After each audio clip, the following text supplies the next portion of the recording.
Na atividade 1 da semana 4, nos pede o seguinte: a soma dos valores obtidos de x e y são 20, 21, 22 ou 23.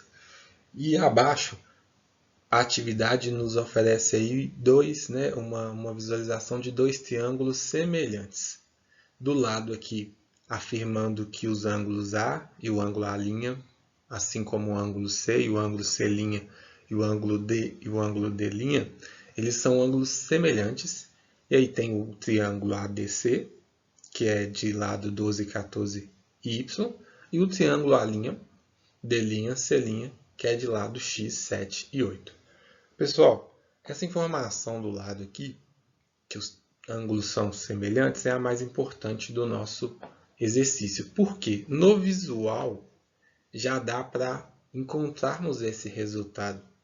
Porque a ideia de semelhança faz com que nós podemos afirmar que todos esses lados são proporcionais. Como assim? A razão é uma divisão, no caso, é uma divisão entre dois valores, e para nós aqui é interessante entre dois valores correspondentes, entre dois segmentos correspondentes. Então imaginem aqui o ângulo, o ângulo A e o ângulo C, e o lado que está entre esses dois ângulos, que é o 14. Correspondente a esse ângulo, por que correspondente? Porque o A' e o C' é do mesmo tamanho. Então são ângulos iguais. Correspondente a esse ângulo, eu tenho aqui a medida 7. Então a razão entre 14 e 7 é 2, porque 14 dividido por 7, uma fração ali, é 2.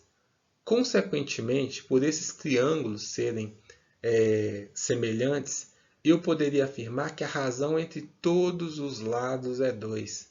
Isso poderia fazer com que eu generalizasse. 12 dividido por x tem que ser 2. Então, eu já vou saber que o resultado de x é 6, porque 2 vezes 6 é 12. Y dividido por 8 tem que ser 2. Então, eu vou saber que y é igual a 16, porque 2 vezes 8 é 16. E essa é a proporção, quando eu tenho igualdades de razão. Então, se eu dividir 14 por 7, 12 por 6, 16 por 8, todos esses resultados vão dar 2. Eu já poderia afirmar a minha resposta ali como sendo 22 e pronto. No entanto, existe uma forma mais, digamos assim, mais formal, que ela é mais genérica, para que você aplique em mais situações, porque nem sempre vai vir um triângulo tão simples igual a esse. Então vamos imaginar que o 12 está para x, porque são os lados que correspondem devido aos ângulos, assim como o 14 está para o 7, igual eu falei. Tem que dar o mesmo valor. Então qual o número que eu vou dividir ali que vai dar o mesmo valor? 14 por 7 eu sei que é 2. 12 por x tem que dar 2 também. Então, vamos multiplicar cruzado. 14 vezes x e 12 vezes 7. 14x é igual a 84. Eu divido por 14 de ambos os lados, ou seja, eu passo 14 dividindo, Então, vai ser resultado em 6, igual eu falei. Da mesma forma que fizemos sem esses cálculos, a gente pode fazer com os cálculos também. E aí, posteriormente, eu vou pegar o y e o 8, igual eu comentei. Y está para 8. Assim como 14 está para o 7 também. Então, y vezes 7, 14 vezes 8. Y vezes 7 é 7y e 14 vezes 8, 112. Quando eu dividir ambos os lados por 7, ou seja, quando eu passar o 7 dividindo, eu vou ter aqui 16.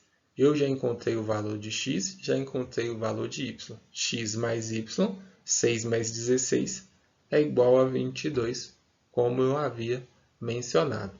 Mas o principal da atividade é vocês entenderem como se esse triângulo maior fosse uma ampliação do triângulo menor.